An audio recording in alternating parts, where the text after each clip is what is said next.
Assim, antes da gente começar a gravar, já tava, né? Conteúdo já. A gente já tava aqui, gente. os bastidores aqui já numa conversa que não tem como a gente não tocar nesse assunto. Exatamente. E acredito que a maioria do nosso público, que são mulheres que estão nos assistindo, vão amar. E quem não passou por isso, vai passar. Pelo menos a maioria. Já se prepara, né? Já se prepara. Qualquer pessoa que conviva pelo menos uns 100 quilômetros de um adolescente tem impacto do que o adolescente faz, né? O adolescente causa, tumultua, só que tem um lado bom disso também. Quem fica até o final eu ia falar assim, eu tô querendo saber esse lado bom, esse final bom aí, viu? Mas eu vim pra defender a galera. Exato. Existe realmente uma diferença entre o cérebro do adolescente pro cérebro da criança, pro cérebro do adulto? Totalmente, existe uma diferença. Então é assim, ó. Pra gente fazer uma divisão que ela não existe uma divisão no cérebro, tá? É só uma questão pra gente de forma didática, para quem nunca leu nada de neurociência vai entender o que a gente vai falar aqui. Então nós temos um sistema chamado sistema límbico. Então o que faz o sistema límbico? A melhor forma de eu explicar é o divertidamente. Sabe quando as emoções estão ali fluindo, então entra a raiva, entra a alegria, entra a tristeza, né? Então existe um sistema emocional, todos nós temos, e esse sistema límbico a gente divide ele na evolução com outros mamíferos. Então, o cachorro tem... O cachorro fica triste, né? Fica alegre, fica com raiva. Tem as emoções. Isso, né? Então, outros mamíferos têm isso mais... É mais demonstrado. É mais fácil ver alegria num cachorro que num réptil, num jacaré, por exemplo. Uhum. O cachorro expressa melhor as emoções. Então, se a gente for entendendo na questão evolutiva, o ser humano está na mesma área ali, né? Quando a gente tem o sistema límbico funcionando, então são essas emoções mais primitivas. E nós temos uma outra área que fica atrás da nossa testa, aqui acima dos nossos olhos, que nós chamamos de córtex pré-frontal. Então o que o córtex pré-frontal faz? O papel dele, tudo que a gente pensar que nós fazemos diferente dos outros animais da natureza, é o córtex pré-frontal. Essa parte evoluiu mais do que os outros animais. Então, por exemplo, um cachorro está aqui com a gente e ele sente necessidades fisiológicas, ele senta aqui e faz. Teoricamente, um ser humano não faz isso, ou não deveria, se ele está com as suas faculdades mentais em dia, né? Mas, por exemplo, um bebê faz. Sim. Porque ele ainda não está com essa área pronta. Então, o que é importante da gente fazer aqui, e aí respondendo a sua pergunta, Ana, o sistema límbico, quando a gente olha numa ressonância, você vê projeções do neurônio indo do sistema límbico para o córtex pré-frontal e do córtex pré-frontal para o sistema límbico. O que isso quer dizer? Eu conheço, quando eu olho um neurônio, vocês lembram na aula da escola, parece um girino, né? Tem a cabecinha e tem um rabinho, esse neurônio. A informação sempre vai da cabeça para o rabinho. Então, se a cabeça está de um lado, eu sei que a informação está saindo dali e indo para o outro lado. Ela não faz a inversa. O que é interessante nesse processo? Eu tenho informação indo de um para o outro e de outro para um. O que isso me revela? Um lado influencia no outro e vice-versa. Então não é só o córtex pré-frontal, que é esse CEO, esse gerente do cérebro, que influencia lá no emocional. O emocional também influencia no córtex pré-frontal. Vou chegar na tua resposta, tá? Então, assim, a criança, ela desenvolve esse lado emocional límbico, ou seja, a criança fica triste, o bebê fica triste, nasce já com o sistema ali, né, desenvolvido. O córtex pré-frontal vai ser desenvolvido lá por volta dos 25 anos.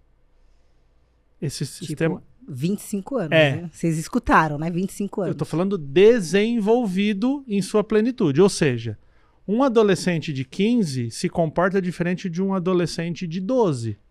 Um de 20 diferente de um de 15. Por quê? Porque ele ainda, mesmo que ainda não esteja pronto, ainda tem ali um acontecimento, mas já tem uma parte pronta, né? Tranquilo essa linha do tempo, né? Então, qual que é a diferença? Primeiro que tem uma questão diferente dos adultos, que ela ainda não está pronto essa parte de gestão das próprias emoções. que os adolescentes não escutam, a gente adulto também de vez em quando não consegue De vez em quando gerir as nossas emoções, mas é como se a gente tivesse mais ferramentas e mais possibilidades. A diferença para uma criança, a questão da puberdade e da reprodução. Então, o corpo de uma criança tem os órgãos, né? Meninos têm testículo, meninas têm ovário, criança. Só que ele não entra em funcionamento porque o cérebro bloqueia o sistema funcionar. Então, quando você pega, por exemplo, uma área chamada hipotálamo, ela segura, ela não deixa que aquele sistema entre em ação. Por quê? A gente tem toda a questão moral, sexualidade, criança, tá? Mas se a gente for pensar o corpo, um corpo de uma criança, principalmente de uma menina, ele não tem estrutura para ter um bebê. Então, o que acontece? Ele precisa deixar que a menina chegue num determinado momento para ter a menarca, a primeira menstruação, para que ela possa ter um corpo pronto. Tanto que, por exemplo, meninas que têm mais gordura no corpo, que têm a taxa de gordura mais alta, normalmente menstruam antes. É um corpo já estruturado melhor. Meninas que fazem esportes de muita alta performance, ginástica, demoram mais para ter a menarca. Existem estudos que mostram assim, século XVI, as meninas tinham em média a menarca com 12, 13 anos. Por quê? As pessoas passavam fome, né? A própria nutrição melhorou ao longo dos anos e ela tem essa possibilidade. Então chega um momento que o sistema está lá pronto, mas ele não tem a ativação cerebral. Né? E aí começa a trazer a nossa ideia de que o próprio desejo sexual, que é uma coisa muito ligada a corpo, acontece na verdade no cérebro. O cérebro decide o momento de ter o desejo e ter essa questão toda. Aí, esse cérebro, então, quando ele é criança, ele está preocupado com outras coisas, e quando ele é adulto, ele está preocupado com outras coisas, e quando ele está na adolescência, é esse preparo para entrar na fase adulta. Então, fisicamente, se a gente tirar uma ressonância magnética, uma foto do cérebro, o córtex pré-frontal é uma parte que você vai ver muita diferença do adulto para o adolescente, né? E da criança, porque o adolescente está com aquilo meio pronto. Só que a gente confunde, porque quando eu olho para um adolescente de 15 anos, eu vejo barba, eu vejo voz ficando mais grossa, eu vejo gogó, eu vejo seio, eu vejo menstruação. Então eu vejo alguém e falo assim, tá pronto. Já é um homem. Ou uma menina, né? Sim, e aí eu falo assim, tem uma amiga minha, Gislane Rocha, ela fala assim, o adolescente é igual o petit gâteau. Você olha, tá pronto, mas quando você corta, tá cru. Né?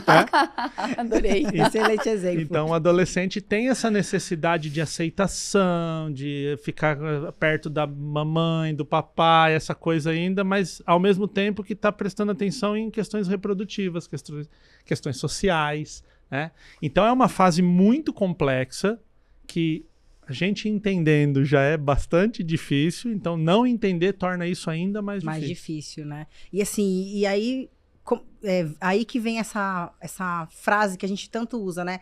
Adolescente é rebelde. Uhum. A rebeldia vem exatamente disso que você tá falando. Aborrecência. Aborrecência. Né? E eu sou assim, eu tô aqui para defender o adolescente. Sim, mas você tem que falar o que é verdade aqui também, né? Não aceitaremos aborrecência. Né? Essa coisa chata que é o adolescente. Gente, eu passei por isso, eu fui chata também. Então... Agora eu quero entender também a chatice. Você fez igual o Bebeto e o Romário. Você lançou para eu chegar Lógico. Batendo. Adolescente é ruim desde que o mundo existe. É isso. Então quando a gente fala assim... Todo mundo foi chato, tá? Todo mundo passou, ela passou, todo mundo passou. Então, quando eu tô lá numa reunião com os pais, eu tô falando com professores, e o povo tá lá descendo a lenha adolescente, eu falo, ainda bem que vocês, quando forem adolescentes, é tudo anjo. Então, os professores de vocês... Só que não. O pai... Vocês chegavam na escola, todo mundo em filinha indiana, faziam uma oração, prestavam atenção na aula. Jamais. Mas hoje o adolescente causa, né?